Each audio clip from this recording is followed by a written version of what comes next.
మెజార్టీతో గెలిపించిన కార్యకర్తలకి ప్రభాకర్ అన్న పక్షాన ప్రత్యేక అభినందనలు కృతజ్ఞతలు తెలియజేస్తున్నాను. ప్రభాకర్ గారికి శుభాకాంక్షలు. నిజంగా మాజీ అనడానికి నాకు అస్సలు మనసు రావడం లేదు. మన హరీష్ అన్న ఈ కార్యక్రమానికి రావడం, రాష్ట్రంలో అన్ని నియోజకవర్గాల గెలుపు కోసం భుజస్కంధాల మీద వేసుకొని మన మాజీ అంటే నిజంగా నాకు అసలు మనసు రావట్లేదు. మన ముఖ్యమంత్రి గారు ఒక ఆదేశాల మేరకు వివిధ నియోజకవర్గాలన్నీ కూడా తిరిగి మన కళలో కూడా అనుకోలేదు నిజంగా మన ప్రభుత్వం రాదని, తక్కువ సంఖ్యలోనైనా మన ప్రభుత్వం వస్తుందని అందరం కూడా అనుకున్నాం. అదే తరహాలో పనిచేసాం కూడా. మన జిల్లాకు వస్తే హరీష్ రావు గారి యొక్క ఆదేశాల మేరకు ప్రతి ఒక్కరూ కూడా మనకు అప్పచెప్పిన బాధ్యతలను కూడా సక్రమంగా నిర్వహించుకున్నాం. దాంట్లో భాగంగా మన దుబ్బాక నియోజకవర్గంలో ప్రభాకర్ యొక్క గెలుపు కోసం ప్రతి ఒక్కరూ కూడా కష్టానికి ఫలితం ఈరోజు లభించింది. నిజంగా ఒక రకంగా సంతోషం వేస్తుంది. ప్రభుత్వం రాలేదన్న బాధ ప్రతి ఒక్కరిలో కూడా ఉంది. నిజంగా మనం ప్రభుత్వంలో ఉన్న ప్రతిపక్షంలో ఉన్న మనం నిర్వహించవలసిన బాధ్యతలను మన బీఆర్ఎస్ పార్టీ అధ్యక్షులు చంద్రశేఖరరావు గారి యొక్క ఆదేశాల మేరకు రాబోయే ఎన్నికల్లో కూడా ఇదే తరహాలో ఆయన సూచనల మేరకు మన జిల్లాకు వస్తే మన హరీష్ అన్న యొక్క సూచనల మేరకు గ్రామం నుంచి మనం స్టార్ట్ చేసుకొని గ్రామ సర్పంచ్ కానీ, ఎంపీటీసీ కానీ, జెడ్పీటీసీ కానీ రాబోయే ఎన్నికల్లో ఇదే స్ఫూర్తితో పనిచేసి మన సత్తా ఏందో మనందరం కూడా చాటుకోవాలి.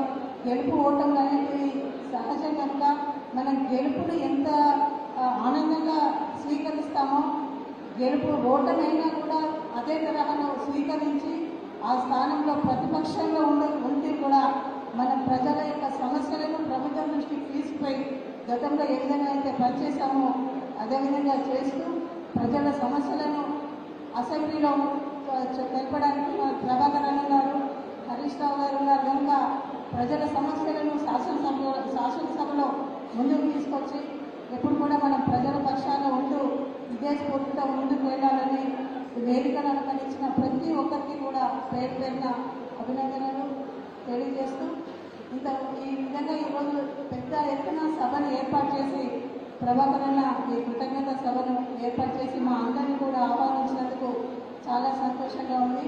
అంటే దుబ్బాకకి పూర్వ వైభవం రావడం అంటే ఈ గెలుపు కోసం హరీష్ రావు గారు తన భుజస్కంధాల మీద వేసుకొని అందరినీ కూడా ఇక్కడికి పంపించి ఆ ఆలోచన ప్రకారం మనందరం కూడా పనిచేసాం కనుకనే ఈరోజు ఇంత మంచి రిజల్ట్ వచ్చింది కనుక మీ అందరికీ కూడా ప్రతిరోజు ఇక్కడికి వచ్చినా కూడా మీ అందరూ మంచిగా రిసీవ్ చేసుకున్నారు.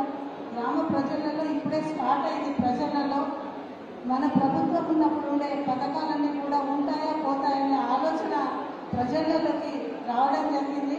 అంటే ఇంత తొందరగా ప్రజలలో ప్రభుత్వం మీద నిరాసక్తత ఏర్పడ్డది కనుక దీన్ని మనం స్ఫూర్తిగా తీసుకొని వాళ్ళు మనం పెట్టిన పథకాలనే పేరు మారుస్తూ ఈరోజు 6 పథకాలనే దాన్ని స్టార్ట్ చేశారు. ఇప్పుడు అప్లికేషన్స్ వాళ్ళు తీసుకుంటున్నారంటే దాన్ని వీళ్ళు ఇంప్లిమెంటేషన్ చేసేటందుకు టైం కూడా సరిపోదు. 5 ఏళ్లలో నిజంగా ప్రజలు అడుగుతున్నారు, ఆసుపత్రికి వెళ్తే ఇంతకుముందు చూసినట్టు చూస్తారని అడగడం ప్రజలలో స్టార్ట్ అయింది.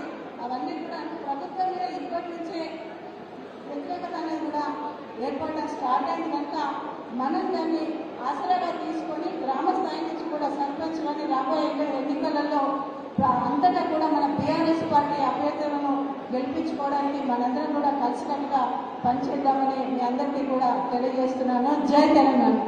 Thank you madam. ఇప్పుడు మనం ఎంతగానో ఎదురు